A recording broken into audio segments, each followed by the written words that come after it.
Hello, lovely. So, welcome back to another book review. I hope everyone is having a lovely week so far, and I hope everyone is doing exceedingly well.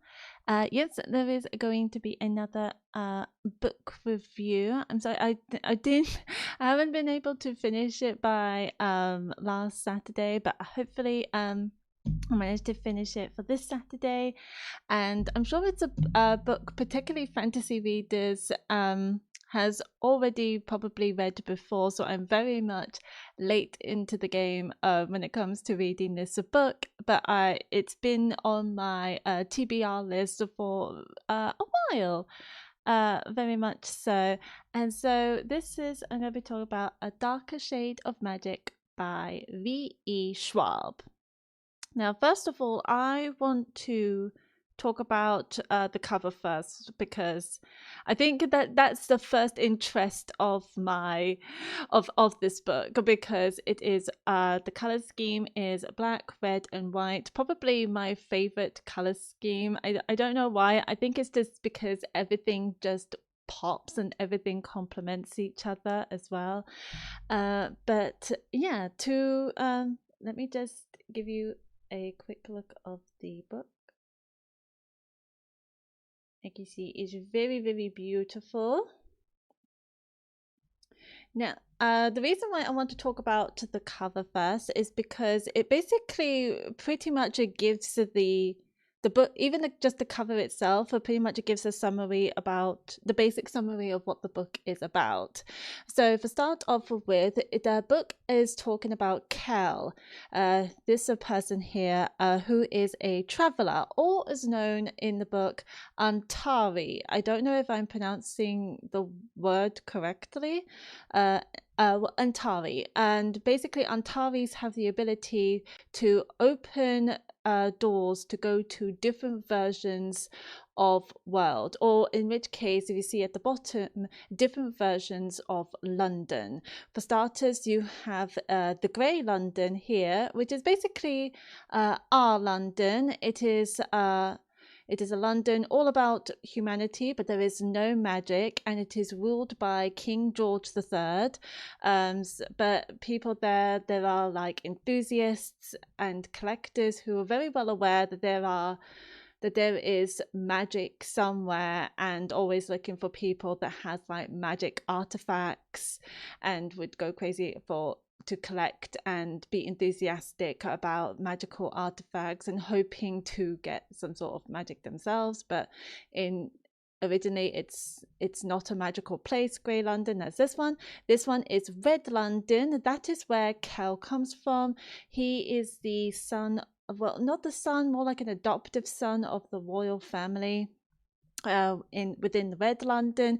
Within the red London, there is magic there, but it's much more respected. People use the magic, and people who use magic are also well respected as well. You have the white London, here, white London here, who is owned by the twins.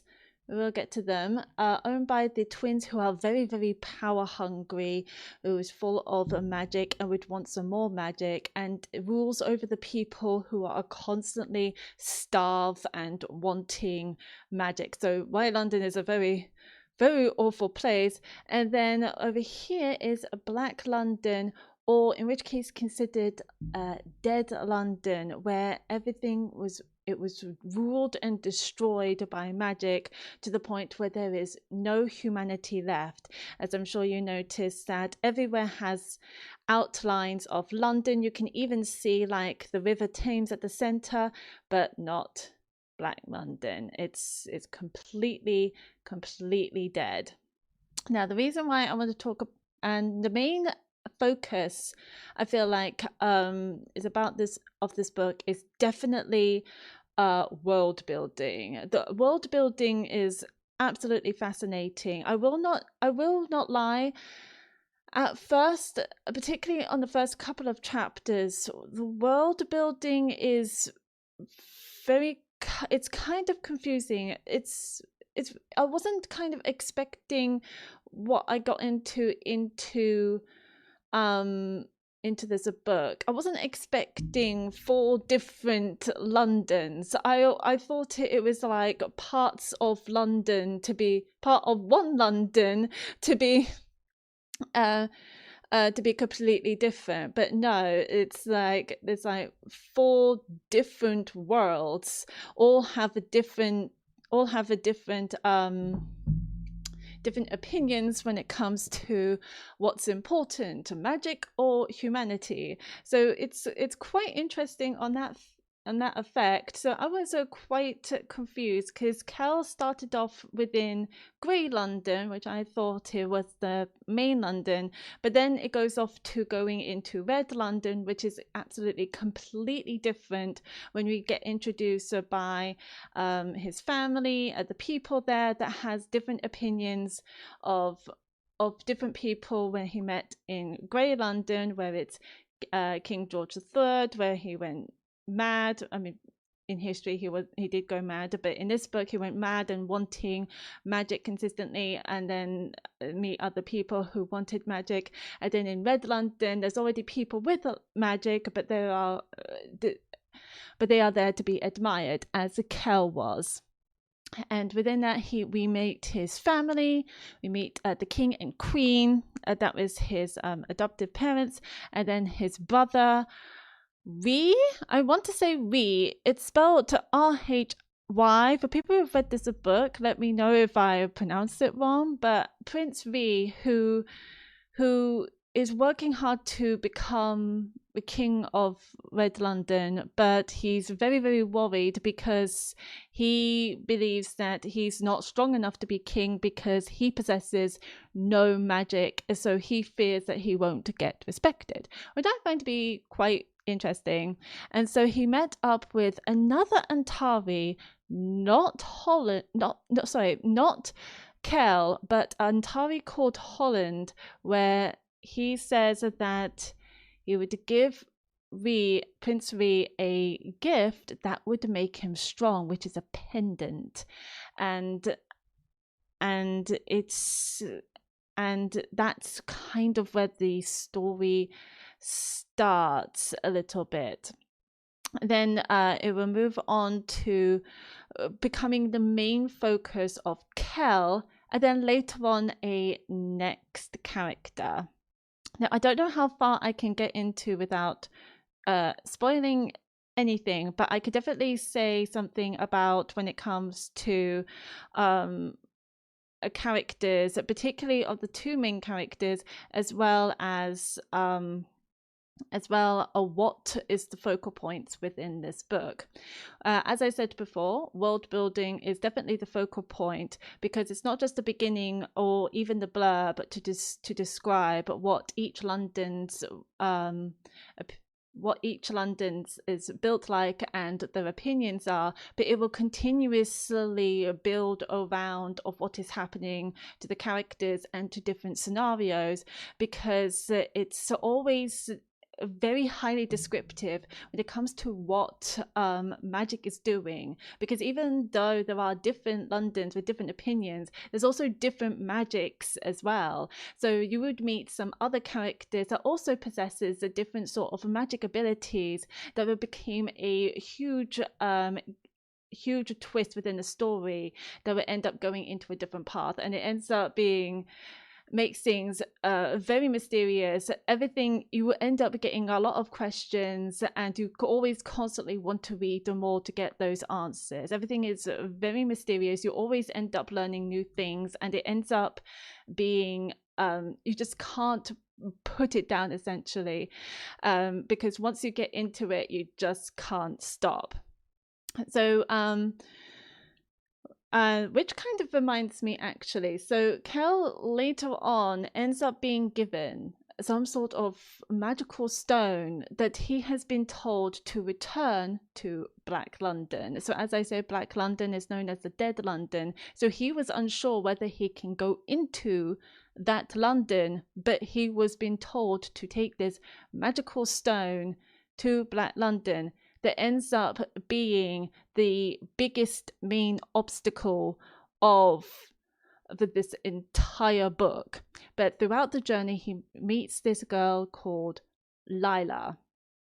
And even though I said before that we being given dependent is kind of where the story starts, I think where Kel and Lila meet with the stone and see how it's been affecting them and the people around them is what truly where the turning point starts of the book, and it ends up becoming exceedingly interesting and everything changes. So I did explain a bit about basic explanation about Kel. So Kel, he's quite, how to explain Cal? He's quite aloof. He's quite a loner. He always does things alone. He always feels like that people shouldn't be with him to go on these journeys because he's the only one as an Antari to be able to go to these different Londons, or these different worlds, because he believes that if it's like would you consider a normal human, especially a normal human from Grey London, like the girl he met, would end up being destroyed or wouldn't be able to survive through this sort of journey. But Lila is also quite an interesting character. Lila is a thief and goes from place to place as I would say she's homeless. She's homeless, but she mostly tries to survive through violence, through sweet talking, dressing up as a man as well. So it sounds like that within Grey London, particularly having a ruler as King George III, it's normally focusing around olden times where women are not considered human and well respected, so she probably had to feels like she had to dress up as a man to survive. She knows how to kill people, essentially, steals things. She has a great sleight of hand. If she was a D&D character, her sleight of hand would always be through the roof, so she always pickpockets, she always steals things for her benefit, again in order to survive, and she knows how to work a knife. So yeah, if you want a rogue for a D&D party, then you're golden. You have Lila. And so she's always feels the need to always be independent, always be sarcastic, always feels the need to bite back, always feels like she shouldn't trust people. But then when Kel and Lila meets, you can see the character progression going through.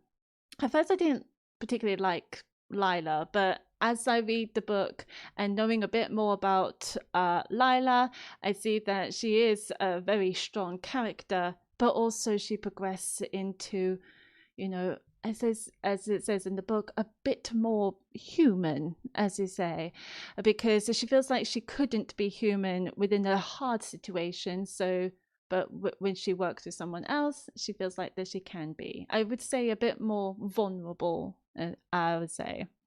But yeah, I think but when I was reading this book, and I think it was the same with Vicious, V.E. Schwab's other book. I'm not entirely sure. It's been a while since I've read Vicious, but I would really want to read it again, particularly for the fact that there's also a sequel for Vicious on the way.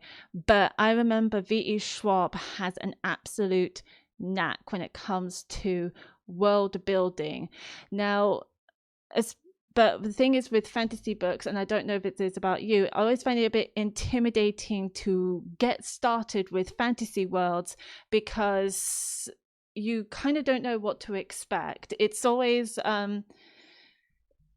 you don't know what kind of world that you're getting yourself into, and at some points it does get quite confusing, but then once you dive into it, you read more and more, you really get into all these different Londons, all these different characters, or all the magic that lots of people possess, and so many character progressions as well.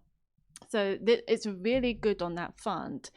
I feel like the character progression, apart from Kel and Lila, I feel like the character progression would have been a lot stronger if we seen other characters as well. I would love to we've seen a bit of Holland, the other Antari who works for the twins, and he's we see, but I wish there was a little bit more progression with him.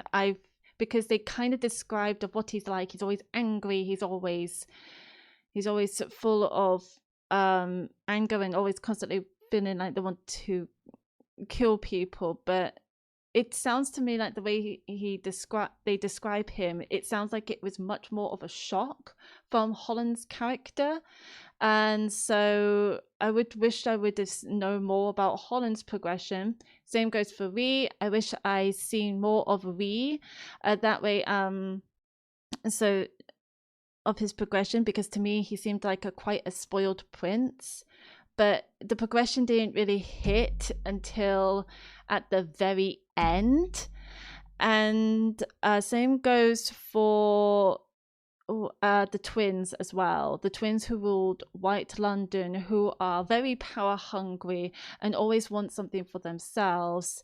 They are great with manipulating. They are great with sweet talking. They have everyone under their control as well. So they have that kind of power, as well as one of them has the power of shape-shifting as well, which I thought was very, very cool.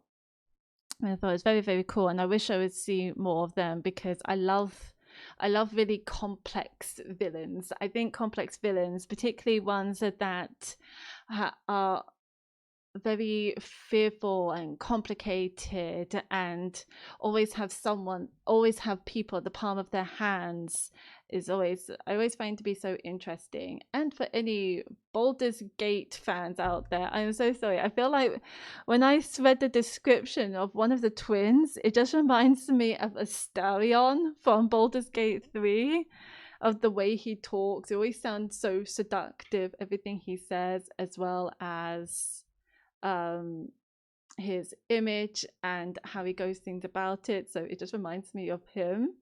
So if you want to read, so if you end up Baldur's Gate fans, if you end up reading this, do kind of expect that a little bit.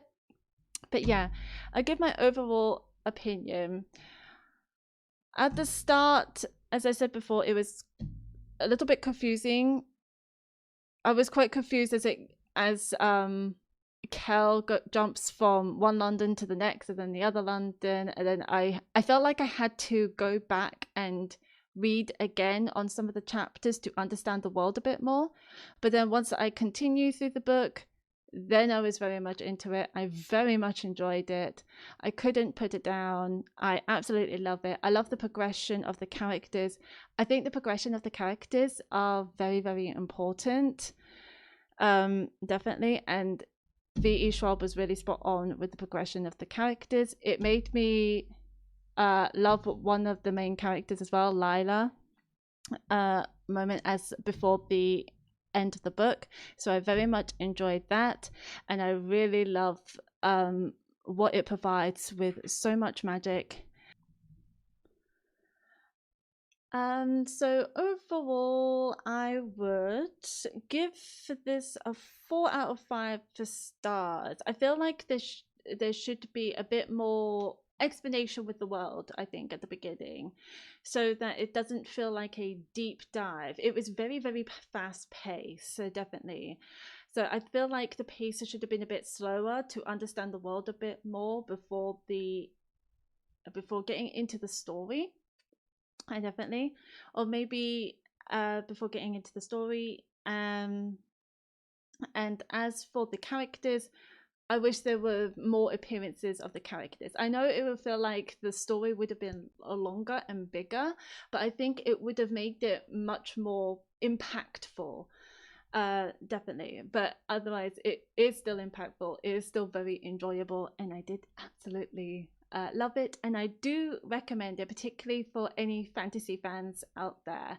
And I'm going to be honest, when I read this, I can't help but feel like it should have been a video game or a film or a show or anything like that. So if there's anyone there that would make a show of a darker shade of magic, or even a video game, even better, or like something interactive, I was there's some hope. There's some hope, definitely.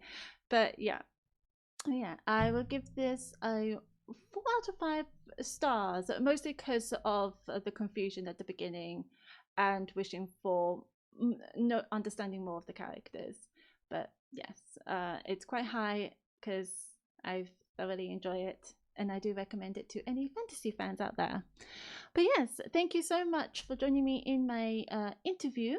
Not interview. Sorry, I have job in my mind. I'm so sorry. For my review, I do hope that you very much enjoy it and think about getting into a darker shade of magic. And I would love to read the sequel. I'm sorry, I'm going to have to read and figure out what is the next sequel of A Darker Shade of Magic. A Conjuring of Light. There we go. I need to go get A Conjuring of Light because I tell you what, I really want to know more. Definitely, it has that impact. I want to know more, but yeah. So the next book I'm going to read is called A Love Hypothesis.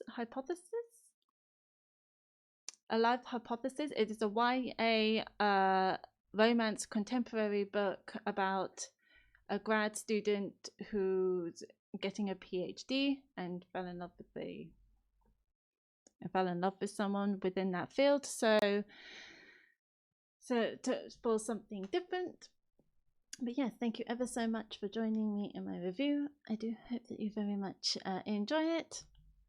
And yes, in the description I also stream games. I also have a streaming YouTube channel as well if you want to go check it out. But yeah, thank you so much for watching me, and hopefully I will see you soon. So do take care, lovelies. Bye bye.